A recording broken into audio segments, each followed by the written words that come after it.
story is about an orphanage that raises its children exceptionally well. The girl you see crying is upset because her brother is about to leave with a new father who just arrived here. You might be wondering why this man doesn't fit the typical image of a parent you might have imagined. Well, it is because these kids receive special education, so it only makes sense if only special parents can take them under their wing.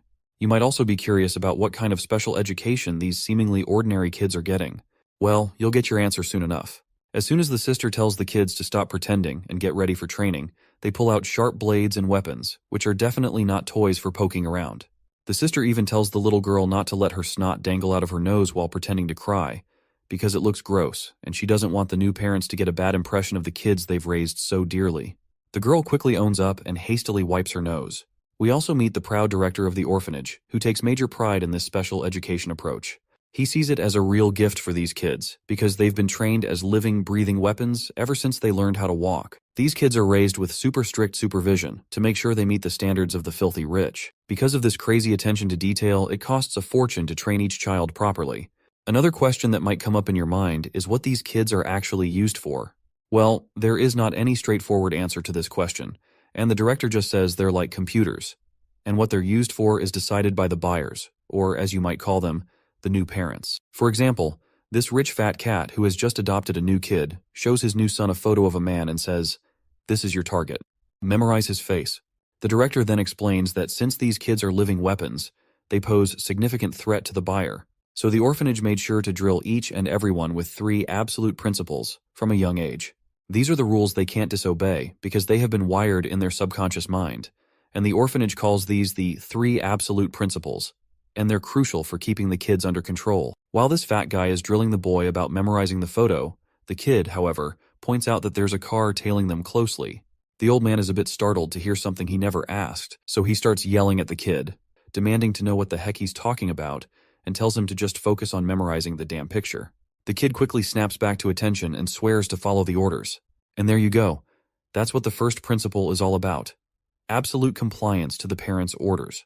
That car tailing them smashes into them, and their car flips over from the impact. The kid scrambles out and sees his father badly hurt and barely clinging to life. And that is when we learn about the second principle these kids are drilled with. Never use your powers without your parents' permission. As the kid mourns his father, the attackers get out of their cars with their guns in hand. As they cautiously approach the flipped car, they spot the kid crying and begging for help, shouting that his dad isn't breathing. The attackers are taken aback to see this, because they had no idea that there was a kid in the car. They decide to toss the kid aside to finish up the work, but before they can, the boy whips out a knife and stabs one of them right in the throat, making him bleed like crazy, and then quickly snatches the gun from the fallen enemy. Before the other hitman even realizes what's happening, he sees the kid aiming the gun at him and gets a solid bullet right in the head, ending him with a single shot. And that's what the third rule is all about. Forget the first 2 principles and do whatever it takes to keep your parents safe. The director, on the other hand, couldn't be prouder of his children. He is practically bursting with joy and pride for raising such perfect, exceptional kids. He quickly shows the register book containing information about each and every kid and asks his buyer which one he would prefer. But the buyer flatly refuses any of them. So, the old man puts the register book back on the drawer and reluctantly pulls out a file for a kid who's already been deemed a defective product. He's disappointed that the buyer is only interested in this particular one. Apparently, this misfit kid was a real gem. Even the director is a huge fan of his. He had the best skills out of all the weapons they'd whipped up, and the old man was practically swooning over him. But of course, the kid disappeared, and the director's left wondering if he's even still breathing. They've been on a wild goose chase to find him, but since he's parentless, he can't use his powers without someone's permission. So they're pretty much in the dark because of 0 leads, and he's probably living incognito as just another regular high school kid. Well, it seems like this supposed ultimate weapon is getting pushed around by a bunch of school bullies. After taking a punch from a guy in a white hoodie, he's down for the count, writhing in agony from that one brutal hit. Guess being a top-tier weapon doesn't always mean you can handle a schoolyard smackdown. This guy Yusef with deadpan eyes hovers over our boy, asking him how many points he'd give that punch. The poor guy fumbles out, that's a solid 180,000 points right there. The other bullies in the group high-five Yusef for racking up such a high fist score. Yusef then decides he wants to play further, planning to test his kick to see how many points he can score this time. But before he can walk to our boy Hyunho once again, a blonde dude pushes this blackhead away and rushes up to Hyunho, eager to know how many points his punch can earn. Yusef doesn't appreciate getting pushed by some lowly weirdo, and even Hyunho can tell Yusef is pissed about the blonde's shove. So Yusef silently strolls over to the riled-up blondie, Cyan. When he gets there, he gives Cyan a good old slap across the face, casually saying, "Just paying you back, buddy." No hard feelings. As much as Cyan hates the humiliation of that slap, he swallows his pride and gives a thumbs up to his friend for a solid 180,000-point slap. The guy with the deadpan eyes just smiles and casually walks away, telling Cyan he can buy him a pack of cigarettes instead of flattery. Before Yusef goes, Seon challenges him, promising to fight him next time. Meanwhile, the protagonist is totally fed up with all this nonsense from these ragtag idiots because he knows he could take them all down in one fell swoop. Still, he plays the role of the dumb weakling, and Seon starts choking him, demanding to know if Yusef's punch is actually better than his. Cyan keeps on bullying our boy, treating him like his personal punching bag to vent his frustration, and tells Hyunho to tag along with him for a little while. With no way out, the boy reluctantly follows the rowdy thug and ends up footing the bill for their meal, because, well, Cyan claims he's broke, saying he's all out of cash after running errands for Yusef. Blondie then wonders aloud who would win if he fought Yusef head-on. In response, Hyunho states that he can't say anything for sure. Out of nowhere, Cyan notices the snack shop has the same name as Hyunho, and our guy sheepishly admits it's run by his mom. Right on cue, his mother also shows up and says if Cyan is her son's friend, he can eat as much as he wants. Cyan is genuinely surprised to learn that this is actually Hyunho's mother's shop, and our boy feels pretty disappointed because he had been trying to keep this a secret all along. And he's not sure why his truth had to come out at the hands of this jerk, who's shamelessly running his tongue over his lips, probably looking forward to freeload some more food. Seeing the shifty look on his filthy friend's face, Hyunho grabs his pen, ready to poke a hole in Cyan's eyes if he tries anything sneaky. Just as he's about to make his move, the blondie surprises him by apologizing for not introducing himself properly earlier. He introduces himself as Cyan Park, Hyunho's buddy, and comments that he finally gets why the shop had a weird name. Hyunho's mom chuckles at the joke and mentions that Hyunho told her to keep it under wraps. Cyan then jabs at his friend, saying he's awful at hiding things and that he's also bummed his friend kept such a stunning mom a secret. Hyunho, now totally over this guy's act, knows Cyan's just a piece of work. To avoid any more nonsense, he tells his mom they need to bounce because other friends are waiting for them. The woman packs up some food in a plastic bag and hands it to Cyan, telling him to share it with others. He explicitly and happily states that all Hyunho's friends are like her own children, so Cyan should not shy away from anything. While Hyunho tries to convince her that it's really not necessary, the blondie's eyes light up at the sight of free food. He grabs it without a second thought, completely ignoring Hyunho's internal groans. He is feeling pretty pathetic, internally begging his mom to rethink this, because he knows these guys are just a bunch of bullies, not real friends. Hyunho then pleads with Cyan not to share the food with Yusef or anyone else. Cyan agrees with a smirk and says his goodbyes. Hyunho's mom, ever the gracious host, tells Cyan to bring more friends next time, to which Cyan enthusiastically agrees, saying he'll definitely come back with a crew. Well, that's exactly what Hyunho was trying to avoid, and here we are. Once Cyan's out of sight, the boy turns to his mom and lets loose, and while fighting to keep his tears in check, he furiously demands to know why she didn't just pretend they weren't related. Seeing her son so upset, his mom is totally confused and hurt. She tells him she was just happy to meet his friend, and apologizes if she caused any trouble. Hyunho, meanwhile, is left questioning the rationality behind his words. He has no idea why he's yelling at his mom, especially when she's apologizing. He's feeling like garbage for acting out. His mom tries to explain that she just wanted him to make more friends, which is why she acted the way she did. Hyunho's hand shakes with frustration and confusion, and he's barely holding himself together. The next day at school, Hyunho sees the same tteokbokki his mom makes, sitting right before his eyes. Apparently, Yusef has figured out that Hyunho's mom runs that snack shop down the street. So, he grabbed a bowl for himself. Yusef takes a dirty rag, dips it into his bowl of tteokbokki, starts rubbing it in Hyunho's face, and complains that he found this rag in his food and demands a refund because he can't eat filth. To make matters worse, he tosses another jab, sarcastically asking if he should go directly to Hyunho's mom for the refund. Hyunho is absolutely livid with Cyan, especially after he ratted out his secret despite his pleas to keep it quiet. Trying to keep his cool, Hyunho responds coldly, asking if they're even considered friends. This gets under Yusef's skin, and he mocks Hyunho for throwing a tantrum over a little joke. Then, to add insult to injury, Yusef dumps the entire bowl of tteokbokki right onto Hyunho's uniform. That's the last straw. Hyunho's already got his pen in hand, and before Yusef can react, he doesn't hesitate to swing his hand to jab the pen straight into Yusef's throat. His hand stops just short of the mark, trembling as he fights to keep himself in check. Yusef, not exactly thrilled about being threatened, gets more cocky and pissed off, demanding to know what the hell Hyunho thinks he's doing. A few moments later, Cyan strolls into the classroom, only to find everyone dead silent. The place is a mess. Security guards are on the scene, the window has been shattered, blood is splattered across the floor, and Hyunho's glasses are scattered on the ground. Looks like things have taken a serious turn, either an accident or, dare I say, an attempt of murder, attempted by Yusef. You see, just a moment ago, Hyunho was mercilessly beaten by this jerk, for about 15 minutes straight. He begged for mercy, draped in his own blood, and lost consciousness several times while writhing in pain. Despite his pleas, Yusef didn't stop and continued the relentless beating. When Hyunho was completely worn out and shattered from the brutal assault, he looked outside through the nearby window and finally ended it by jumping out of it. Now, we find ourselves in an abandoned building where we encounter this disgusting creature again. With no shred of empathy, he casually puffs on his cigarette and tells his friends to confess that they were the ones who accidentally pushed Hyunho out of the window while playing around. His friends are pretty reluctant to take the blame. In fact, they refuse right away to Yusef because they don't want to get into trouble. That's when Yusef brings up a useful Korean law known as the Juvenile Offender Law. He explains that he's no longer eligible for this because he's past the age limit, so he's asking his friends to help him out by confessing that they were the ones who pushed Hyunho out of the window. He insists that this is the only way he can avoid a trip to jail. Still, the other boys are hesitant and remind him that even if they take the blame, they'll be hit with a civil lawsuit. Yusef just shrugs it off, saying he's got that covered too. He then points out that the civil lawsuit hasn't been filed yet, and if they eliminate Hyunho's only surviving family member, his mother, there will be no one left to file the lawsuit. Yusef also brings a suitcase full of hard cash, offering 10 million won per person in exchange for their help. Once everything's figured out, they decide to pay a visit that night to the grieving mother, who's still trying to cope with the loss of her son.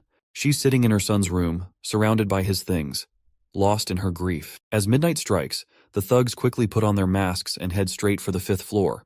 But when they try to use the elevator, they find it's out of order. So they opt for the traditional staircase. As they make their way up, they discover that the elevator is jammed because someone has intentionally wedged it with a fire extinguisher, preventing it from coming back down. Before Yusef can even figure out who might have done this, they hear a familiar voice. Apparently, Sean is sitting on the staircase, already waiting for them to arrive. Yusef quickly asks what the hell he's doing there, while the other lackey is just thrilled to see him and tells him to join them. Sean gets up from his seat, ready to dive into action, but not before asking 2 important questions. First, he wants to know how they found out about Hyunho's Taeokboki place, which was a hidden gem only he knew about. Yusef casually pulls down his mask and explains that when Sean didn't bring the cigarettes he was supposed to, Yusef followed him and saw him hanging out with the neighborhood kids. That's when he spotted Hyunho arguing with his mother. Seon realizes that it was actually because of him that these thugs found out about the place. He then moves on to his second question and tells Yusef to think carefully before answering. He wants to know why they're really here. That's when Yusef flexes his big iron pipe and tells Seon they're just here to handle things with Hyunho's mother, to keep her from filing a lawsuit and let her sleep peacefully. He's actually glad Seon's here too, because he's been getting on his nerves lately. Yusef reminds him about the push from earlier and figures out that Seon was just pretending to bully Hyunho, and in reality, he was trying to protect him the whole time. Yusef admits he was too dense to see it sooner and was itching to take care of Seon as well. With that, Seon is done with the interrogation. He picks up the fire extinguisher and Yusef doesn't hesitate to swing his giant rod. Seon quickly pulls the pin from the extinguisher, aims it at Yusef, and starts blasting him with all the bubbly gas. As their vision blurs, one of the lackeys catches a glimpse of an extinguisher heading straight for his face. Before he knows it, the red tank smacks him right on the noggin, and the impact also sends Yusef sprawling to the ground too. Seon quickly shoves his buddy off, grabs the rod again while Seon handles the other 2 lackeys. When he sees Yusef making a move, he blocks the iron rod with the extinguisher like a pro.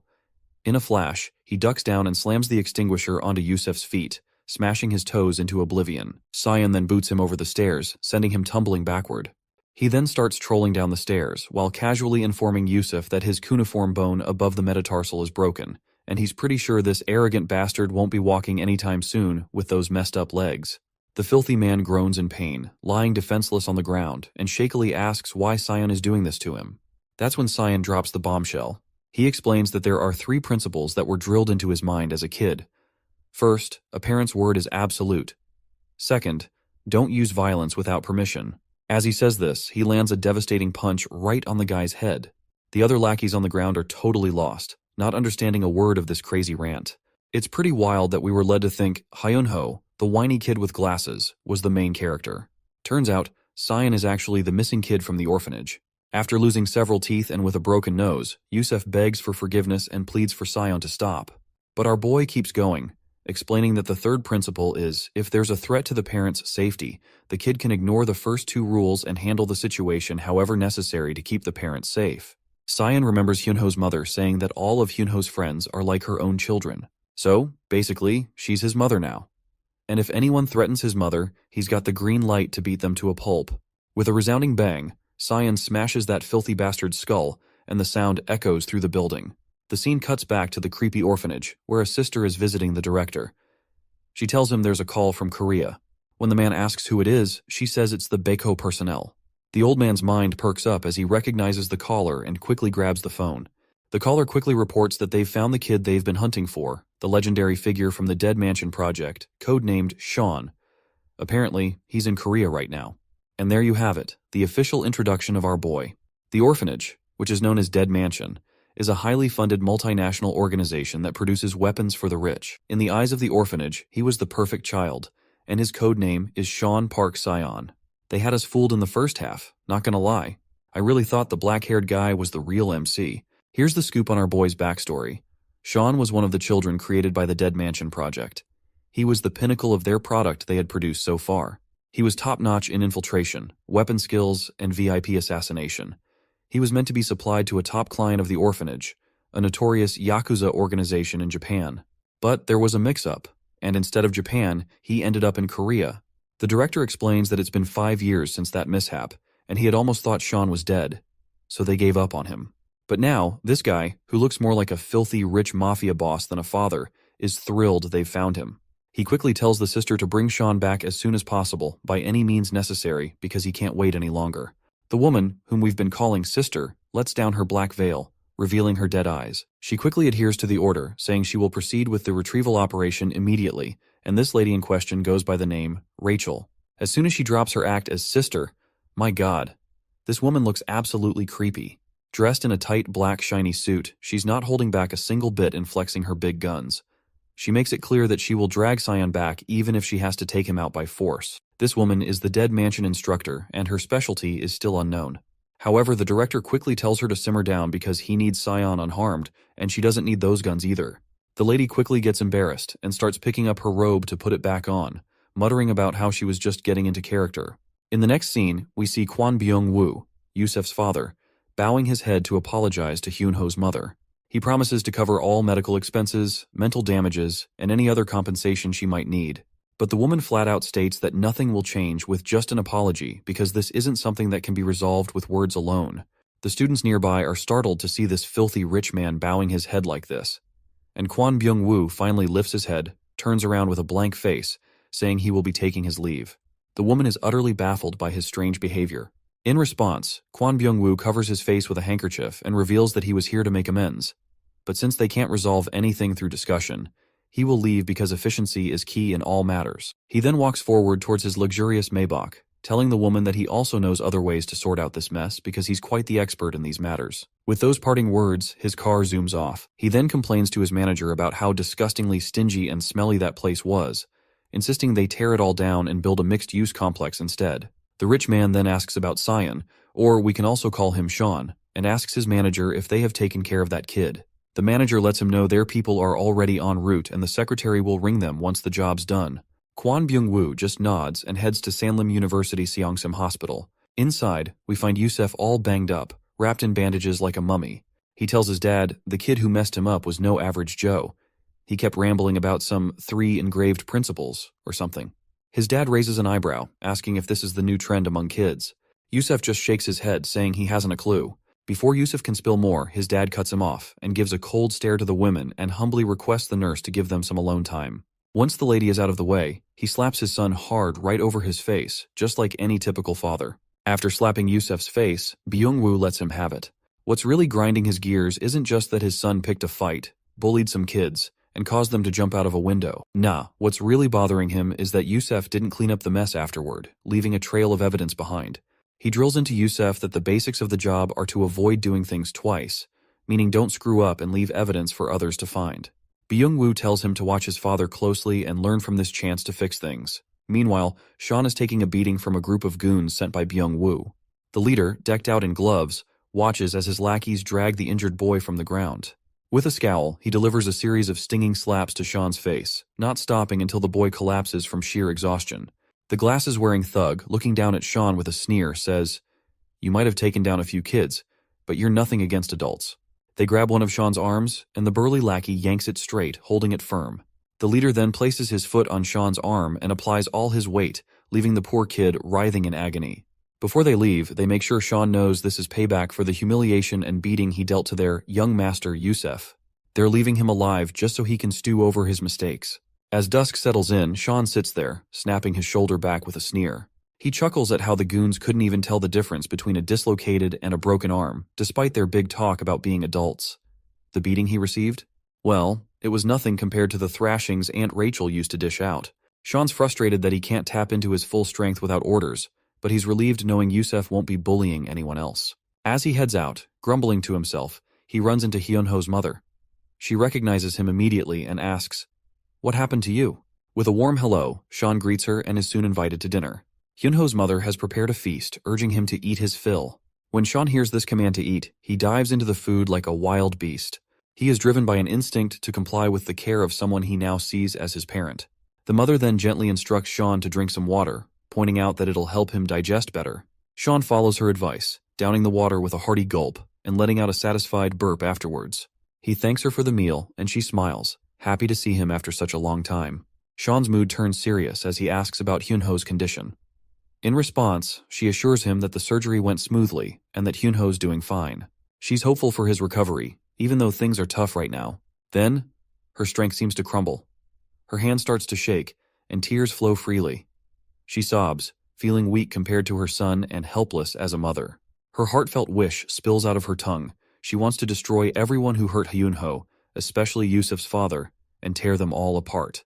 Well, it looks like Sean has finally found a reason to unleash his powers at full force against those jerks.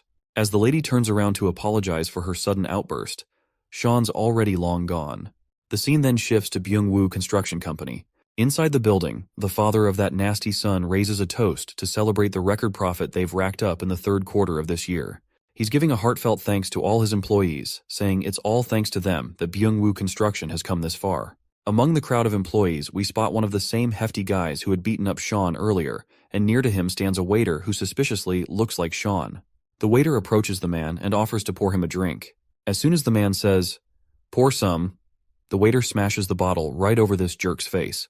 The bottle shatters, leaving the wine and glasses scattered through the air. The fatty stumbles back, trying to get himself together, and quickly goes for a counterattack.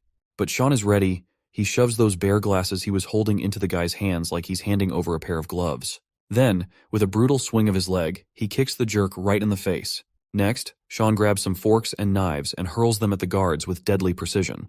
They hit their targets perfectly. It doesn't take long for everyone to catch on that something's going down. Before they can do anything, a bunch of the black-suited guys are already out, and people are screaming about a blonde kid who's causing all this mess. The mention of a blonde kid rings a bell for the company director. Meanwhile, Sean is hiding under a table, knife in hand. He zips past everyone, slicing through them like they're nothing more than cucumbers with that tiny knife of his. He's sticking to what he's been taught. A parent's words are absolute. He can't ignore the tears and pleas of the mother who wanted everyone to tear apart along with that father. So he's doing exactly what he's been told. He grabs a tablecloth and, before the ragtag crew can get close, uses it as a distraction. He throws the table right at their faces, crushing them under its weight and leaving them screaming their lungs out. Just then, a knife flies in from behind, but he ducks quickly, and the knife hits one of the black-suited guys in front instead. The one who just threw the dagger seems like the same guy with the black gloves, and he's pretty impressed with Sean's reflexes. He's also surprised to see that the arm he broke is still working.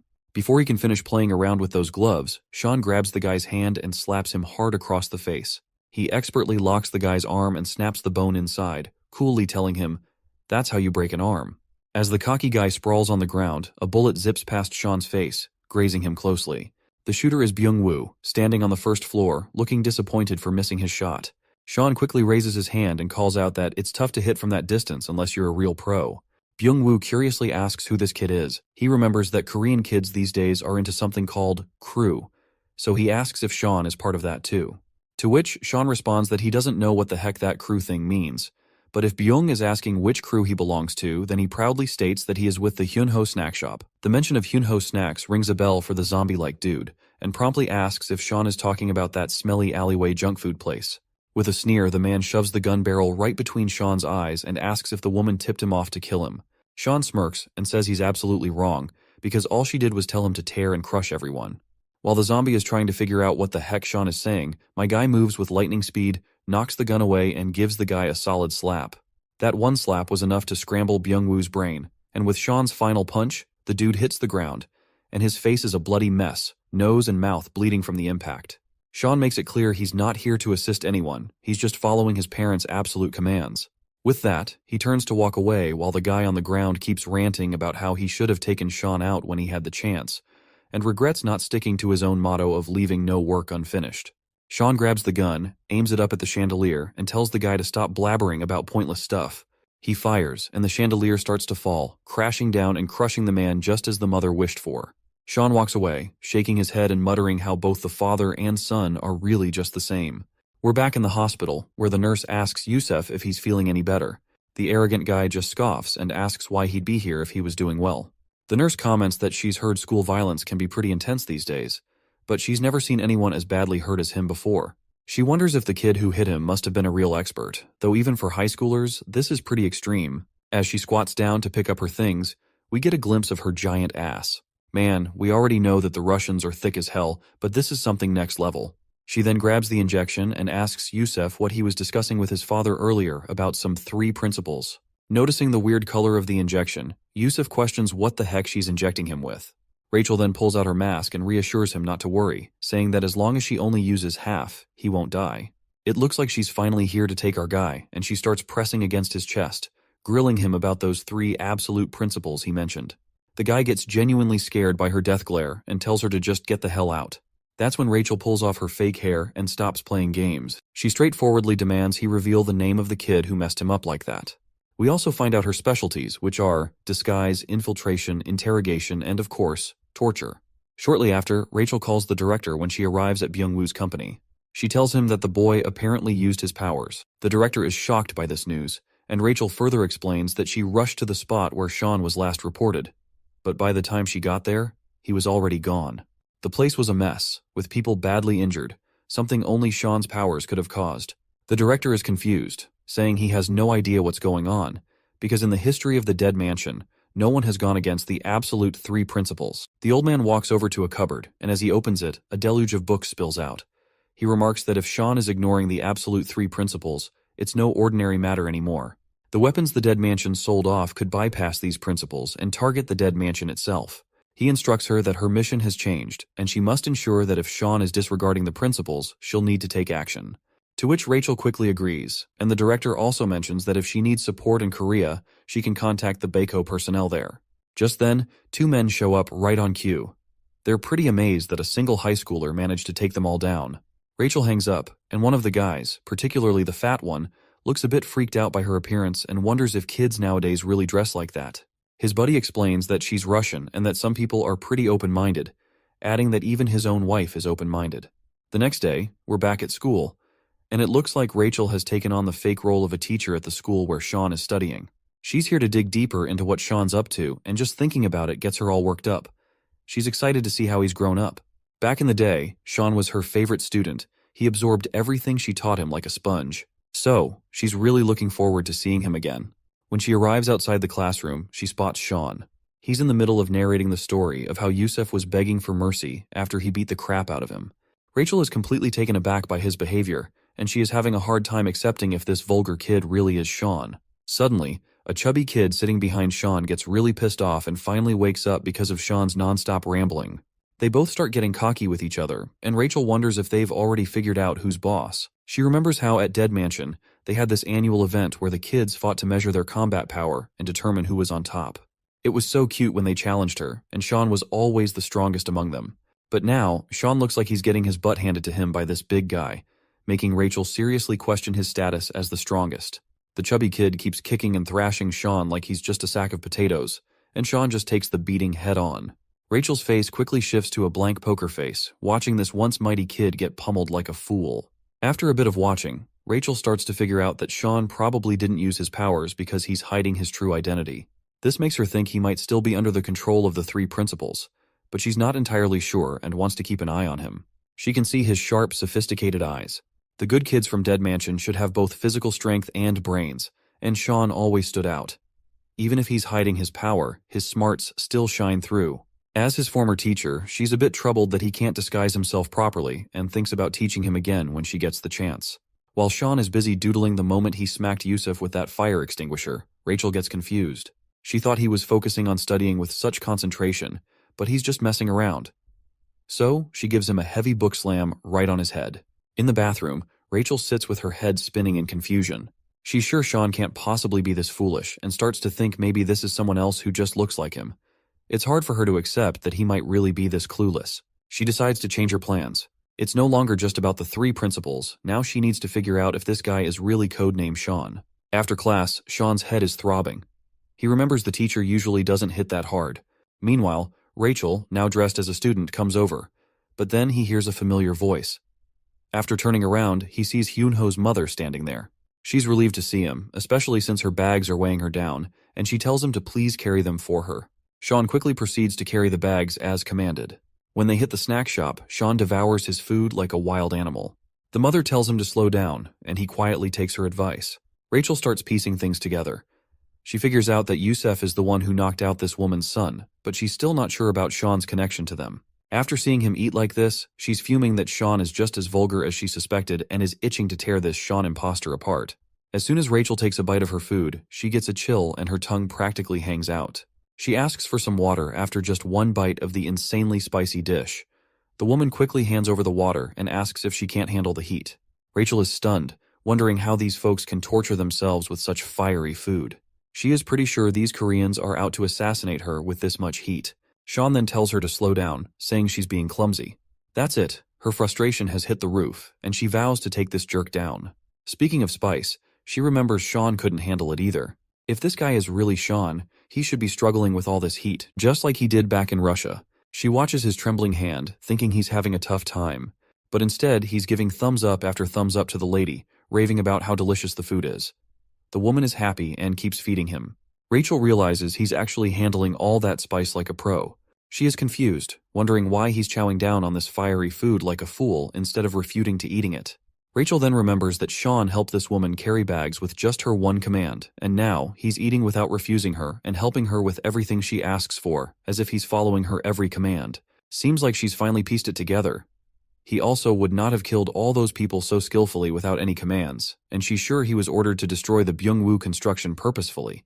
The only person who seems likely to give such orders is the woman he's with. After connecting the dots, Rachel decides to test her theory to see if this woman is really the one commanding Sean. She pays the bill for her food, and while the mother turns to grab some spare change, Rachel sees her chance. She grabs a chopstick and throws it toward the woman. Just as she hoped, Sean leaps from his seat, intercepts the chopstick midair, and grabs the woman by her face. The stool nearby tips over as they quickly vanish. When the mother turns around, both of them are gone. When we finally see them, Rachel can't contain her excitement after realizing that it's definitely Sean. On the other hand, it does not take long for our boy to figure out who she is, telling her to drop the act and stop tailing him like that. Rachel greets him officially and asks why he's hanging out with that woman and why he is following her orders like she's his mom. She is sure that there's no way a rundown snack shop owner could be connected to a top kid from Dead Mansion. Sean stays tight-lipped, so Rachel decides to take action. She grabs his hand, launches him into the air, and slams him down to the ground like a sack of potatoes. I can tell the impact was pretty rough, judging by his groans of pain. Rachel then tells him to stop messing around. It's time for him to get back to the orphanage, because there's a whole line of clients waiting for him. Suddenly, Sean's mind flashes back to the painful memories which had been buried in his mind. He is standing in the middle of knocked-out kids, and he's probably the one who left them out cold during their training. There is also this mysterious woman who gave him the name Park Sion, but he can't seem to remember her. In a sudden burst of shock, Sean blurts out and asks Rachel who this woman in his memories is. Rachel is confused by his random question, but before she can respond, Sean smashes his head into her nose, pushes her away, and gets back on his feet. As she pushes the blood out of her nose, her fury flares up. She demands to know if he really doesn't want to come back without a fight. But before she can make a move, Sean has already run away. He's sprinting across the rooftops, blown away that they sent Rachel after him. The image of the bloodied woman keeps flashing in his mind, and he's determined to figure out who she is, haunting his memories. Back at the Dead Mansion, the director is having a full-on meltdown over the news that Sean managed to escape. Rachel apologizes, saying he slipped away while she was momentarily distracted. But she also brings some good news. They've tracked down the old woman who's controlling Sean with the 3 principles. Turns out she's the one Sean recognizes as his parent. The director is thrown for a loop. How can an old woman be perceived as a parent? He asks Rachel if the old lady is intentionally using the 3 principles, but Rachel admits she can't be sure yet, and more investigation is needed before jumping to conclusions. The director decides it's best to verify things with the old woman before sending more resources after Sean. After a wardrobe change, Rachel steps out of the bathroom in this old lady disguise, leaving this other old woman confused, who can bet her life that she just had seen a young girl enter the restroom earlier. Meanwhile, the director is busy explaining to us that there are only 2 ways to retrieve a good child from their parents, and we'll learn about the first method soon enough. Back with Hyunho's mother, she is taken aback by the appearance of this elegant old lady. Rachel, under the disguise, sternly advises her to keep her distance from Sean. She introduces herself as Sean's mother, noting that she's often busy with business trips and hasn't paid much attention to her child. Now she's all dramatic about how it breaks her heart that Sean's been eating such awful spicy food. Hyunho's mother suddenly realizes that Sean can't handle spicy food and feels a bit of guilt for making him eat it all this time. It's a harsh wake-up call that she's been feeding him stuff that's clearly not good for him. Rachel is grinning inside, thrilled that this old hag is finally feeling some guilt. This is exactly the kind of reaction she was hoping for. You see, by getting the parent to voluntarily give up custody of the child is the first way to take a child back from the parent. And this is what Rachel is trying to achieve. So, she keeps her smooth talk, saying she understands that Sean listens to Hyunho's mother. So, Rachel tells her that when Sean comes back to eat here, she should sternly tell him never to return and go back home. It's a dirty play on Rachel's part, but it's all part of the plan. If Hyunho's mother tells Sean to go home, he'll take it as an order and head straight back to the dead mansion. Rachel starts to leave, but Hyunho's mother surprises everyone by refusing to say what Rachel suggested. Looks like Rachel's plan isn't going as smoothly as she hoped. Hyunho's mother speaks up, and it's a gut punch to Rachel's plan. She asks Rachel if she's even paid attention to her own son. She reveals that Sean is always covered in filth and dirt, and whenever she asks him about it, he just always says he fell. At first, she used to think he was just being a rebellious kid, but now it breaks her heart. It's clear to her that Sean needs someone who truly cares for him, unlike this rich woman who's clearly abandoned him. As she cries, she admits that she's come to care about Sean and doesn't want him to end up like Hyunho. She's willing to step up and take care of him since there's no one else around. Rachel clearly gets ticked off to hear this, and tries to tear into the old woman, but Hyunho's mom just bows her head and apologizes, saying she didn't mean to come off as rude. She's determined to keep an eye on Sean, no matter what. Seems like Rachel's first plan to snag Sean's ownership didn't go as smoothly as she'd hoped, and she's fuming. As night falls, she calls up the director and spills the beans about the failed attempt. The director seems disappointed to hear this, and he is clearly running out of patience. So, he gave her the green light to proceed with the second method. Rachel, now fully on board with this plan, eagerly agrees and looks forward to putting it into action. With a determined look, she sheds her garments to reveal a more wild side of herself, signaling that things are about to get serious. It turns out that, upon the death of the parent, the child reverts to the ownership of the dead mansion. So, her new target is Hyunho's mother. The scene shifts to outside a mart, where Hyunho's mother is seen shopping for groceries for her shop. And we can also see Rachel lurking in the shadows. She waits for the perfect moment, her finger poised over the detonate button of a bomb. When she decides it's time, she presses it, and the explosion rips through the air. The fire alarms blare and sprinklers kick on, dousing everything in water. But the blast wasn't aimed at Hyunho's mom, because it was merely a diversion. As Rachel's gun comes into view, she takes her aim. Just as she pulls the trigger, Sean swoops in, wielding a pan like a makeshift shield, and the bullet ricochets off his impromptu defense. Sean's face is etched with annoyance, while Rachel appears to be having the time of her life. Sean is amazed to see that the bullet-blocking move he picked up from a game actually worked in real life. He then drops the pan and strides toward Rachel, looking clearly annoyed by her actions. Like, he already knew that she would do something like this, but he reminds her that involving guns and bombs into the mix is just way too much. Rachel just smirks, her gun still aimed at the mother. Sean reacts quickly and shoves the shelf she was hiding behind. But the girl quickly bolts away before that shelf crashes over her. He then takes her by surprise and quickly disarms her with just one kick at her hand. But this girl is not messing around, and she quickly pulls out a dagger and swings at him, slashing his belly. Blood splatters to the ground, or so it seems. In reality, it was just a tomato ketchup tin our boy was holding that got punctured in the process. Sean tosses the ketchup tin away, making her lose her last weapon. He quickly tries to smash her with his knee, but she ducks and shoves his feet, sending him crashing into the shelves. She then asks him if he seriously thinks he can take her teacher down like this. She says she wanted to bring him back unharmed, but it looks like that's not an option anymore. Meanwhile, the mother is still trying to figure out what's going on. And that's when she spots a little kid stuck in the chaos, crying his eyes out. Amid all the commotion, he's sobbing for his mom. The woman rushes over, asking if he's hurt. The tearful kid just says he wants to go back to his mom. He asks her to help him get out of there, but it turns out this little punk is holding a sharp knife.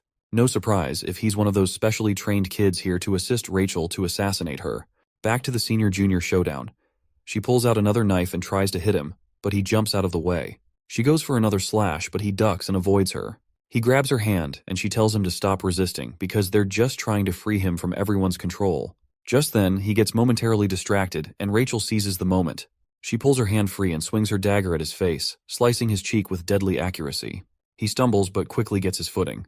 He grabs 2 cans from a nearby shelf and chucks them at her face, but she just knocks them away and tells him to let the old hag die. If he does, he can head back to the dead mansion whenever he wants. Sean then grabs a packet of flour and throws it right at her face. She makes the dumb mistake of slashing at the flour packet, sending it floating through the air and blocking her view. While struggling to breathe through the flour, she doesn't notice the scissors coming her way. Thanks to her quick reflexes, she narrowly avoids a serious cut, ending up with just a small mark on her face and her hair slightly trimmed.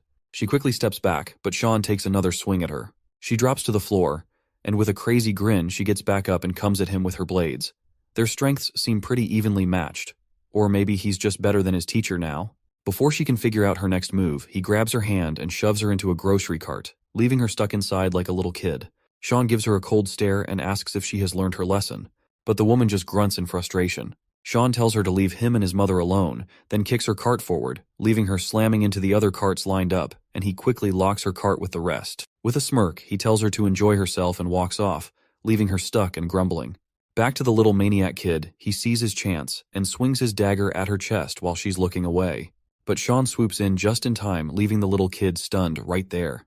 The mother's confused, wondering why he's here when he should be at school and why his clothes are all messed up. Meanwhile, the kid on the ground recognizes Sean as the legend of the dead mansion and figures that if Sean's here, Rachel must have already been beaten by him. The woman explains that this little guy has lost his mother. Sean asks the kid for his parents' phone number, but the kid acts clueless and starts fake crying as he runs toward Hyunho's mother. Sean quickly grabs him, lifts him up, and tells him to stop whining. He then gets close to the kid's ear and asks him if he hasn't learned that sticking out too much just makes people dislike you. He further playfully threatens the kid with some cryptic talk and gives him a little slap, making the dagger the kid was holding drop. Sean quickly steps on the dagger to hide it, and that one slap was enough to knock the kid out cold. After that little showdown, we're back at the dead mansion. The director wakes up in the middle of the night because of an unexpected phone call. Grumbling, he throws on his gown and heads to the phone, hoping for some good news to make this early wake-up worth it. When he hears the caller's voice, a smile spreads across his face as he recognizes it's Sean on the line. He asks the old man if he really thought he could catch him with just Rachel and that little kid, Eugene. The old man's face quickly goes pale as he asks if Rachel is dead. Sean doesn't give him a direct answer, just says that no matter how many people he sends, the result will be the same. He can send as many as he wants, but it won't change a thing. The old man gets really worked up when he hears Sean is taking on the entire dead mansion instead of running away. Sean makes it clear that if there's a threat to the parents' safety, he'll handle it based on the third principle. He's more than ready to stick to the rules because he sees the dead mansion as a real threat and will react accordingly. The old man, now on the ground and naked, breaks into a wide grin and starts laughing maniacally.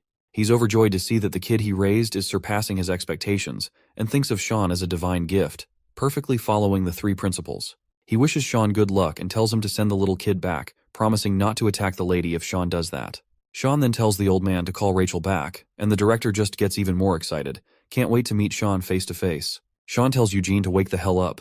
As soon as this little brat opens his eyes, he goes on high alert. Sean informs him that he's already taken away all the weapons he was hiding, so he should save his breath instead of looking for them. He further tells the kid to eat the food since he hasn't had anything to eat. Eugene hesitates at first, but soon devours all the food in no time. Once they start heading out, Sean asks if he liked the food. But this moody brat replies, "Not really." Sean cheekily points out that if he didn't like it, he wouldn't have chowed down like a wild dog. While they're bantering, Rachel finally shows up and looks relieved to see that the kid is alive. Rachel quickly calls the kid over and he meekly walks toward her. Sean tells Rachel to take the food and make sure to fill her belly too. But this woman gives him a cold look, saying he shouldn't act so cool and chill because she hasn't given up on him yet. She walks off, saying they'll meet again soon. Rachel then starts scolding the little kid, asking why an annoying brat like him couldn't take down the old woman. Eugene apologizes for failing, and Rachel, annoyed, dismisses him.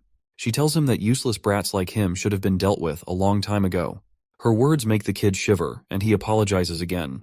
Just then, Sean calls out to the kid from behind, asking if the tteokbokki he ate was tasty, and he is asking this for one last time, so he better question wisely. The kid tilts his head and, with tears streaming down his face, he says it was tasty. That's all Sean wanted to hear, and he wastes no time telling Eugene they're going back to Hyunho's snack bar to taste this delicious delight once again. Before we dive further into the story, here's a quick rundown of Eugene's past. As you might already know, the ownership of the children from the dead mansion belongs to the buyers, or parents. If these parents die, ownership reverts back to the dead mansion. Eugene had been adopted multiple times, but each time his parents died. This cycle continued, and after yet another return due to the death of his latest owner, the director was disappointed and muttered about how many times it had happened. The boy quickly responded that it was the 4th time, but the old man snapped that he didn't ask for an answer. The director then stated they would continue to profit by sending Eugene to new families, but failing to keep his parents alive 4 times was the worst disgrace in the history of the dead mansion. He didn't shy away from reminding Eugene that if this continued, they would have no choice but to dispose of him. The old man asks the kid if he knows what happens to children who get disposed of. With those little graves behind him, the kid can pretty much guess what's coming. The old man tells him he'll need to become someone important. He's got one last shot. Go to Korea and help Rachel get Sean. If he screws this up too, he's definitely done for. In the present moment, Rachel coldly reminds him that, right now, he's already considered disposed of. Freaked out and desperate to prove himself, the kid begs for another chance. Rachel just gives him an icy stare. While the kid is freaking out because of what's coming, Sean steps in to save the kid. He asks if he wants to enjoy some delicious food again. The crummy woman jumps at the chance and tells the little kid that he's been given one last shot and he has to kill that old woman. Hearing this, the kid is on the verge of tears. Realizing he's been granted a final chance to prove himself, he starts crying and quickly says the food was delicious. So, while we thought this crummy little brat was just thrilled because Sean wanted to free him, it turns out he's actually just grateful for another shot at redemption.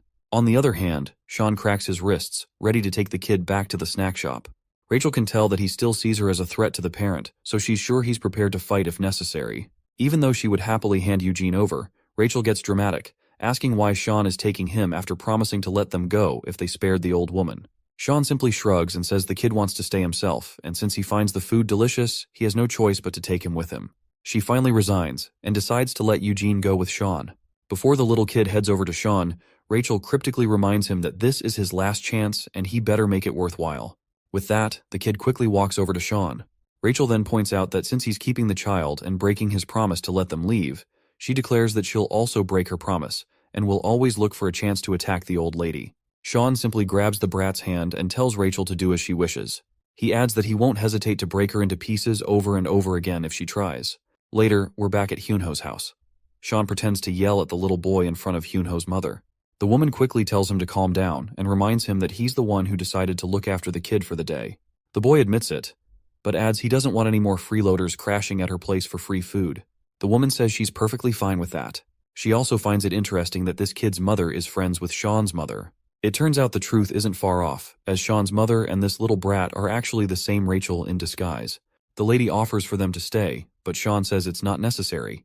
However, the little brat quickly thanks the woman, saying he'll be under her care from now on. Well, he can't let this opportunity slip because he wants to take her out at all costs. He then introduces himself as Eugene. Meanwhile, Sean is feeling a bit overwhelmed, as this is his first time at Hyunho's house. Sean asks if the room over there belongs to Hyunho, and she says it does. He asks if he can go inside, and the mother gives him the go-ahead. Sean walks into the room and finds it pretty ordinary, like something out of a drama or movie. It's the kind of room that feels like a moderately happy family lives there, with a vibe of everyday life and comfort. The room gives off a sense of warmth and normalcy that Sean has always longed for.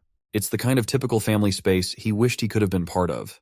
He thinks Hyunho should have been here, living a happy, normal life, rather than being caught up in all the chaos. Once the brat finishes his meal, he thanks the lady and compliments her, saying everything was perfect, especially the omelet.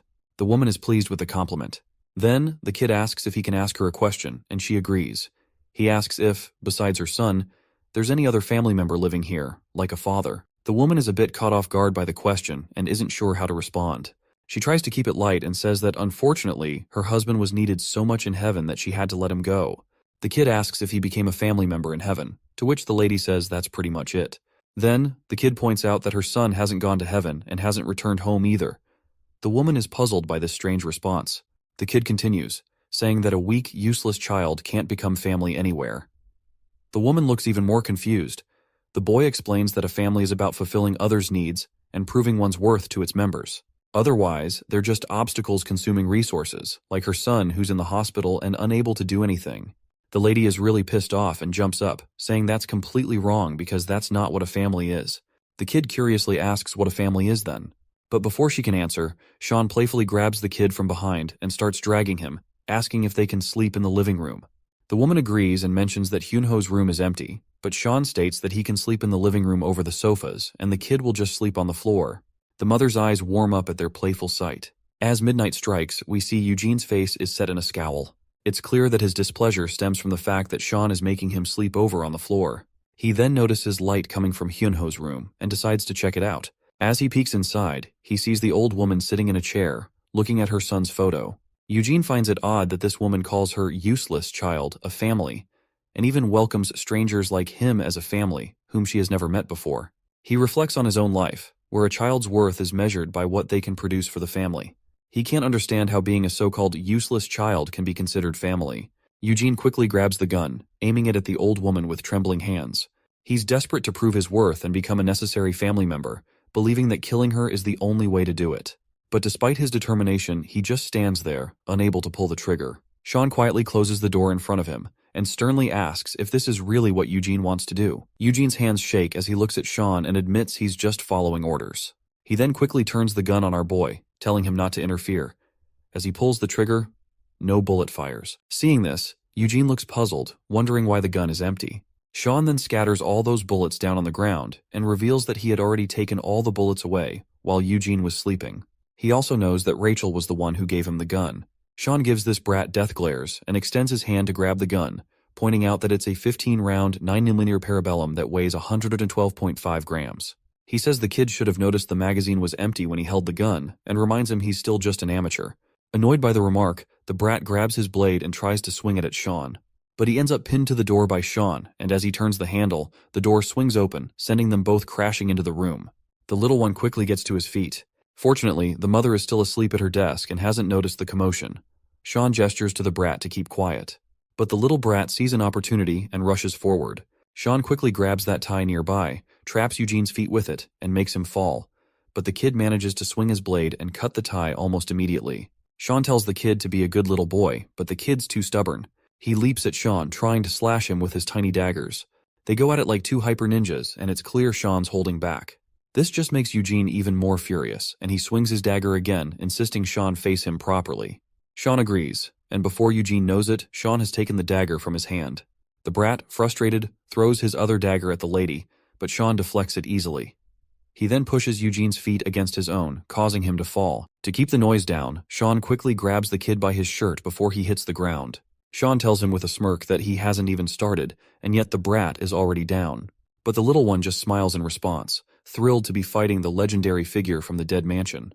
Just as Sean is holding him, the mother slams a book over his head with a fury that could only come from the most dangerous person on the planet. She's absolutely livid that Sean is picking a fight with a little kid. Our boy quickly tries to reassure the angry mother that this isn't what it looks like.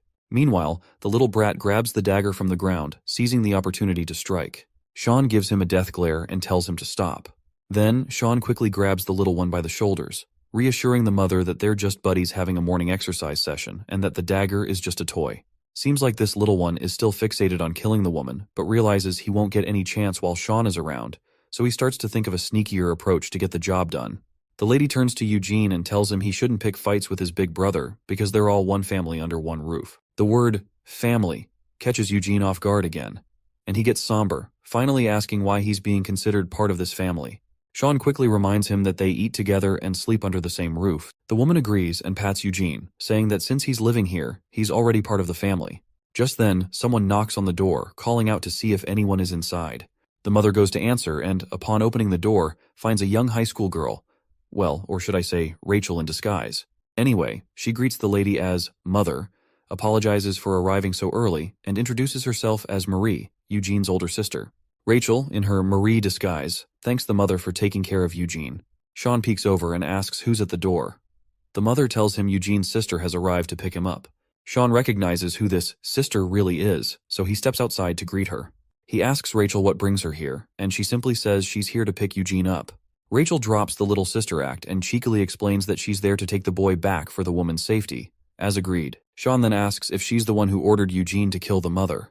Rachel leans in and whispers that it was just a temporary order from her, and there's nothing to worry about. Sean tells her, first of all, to put away the knives she's hiding before saying that.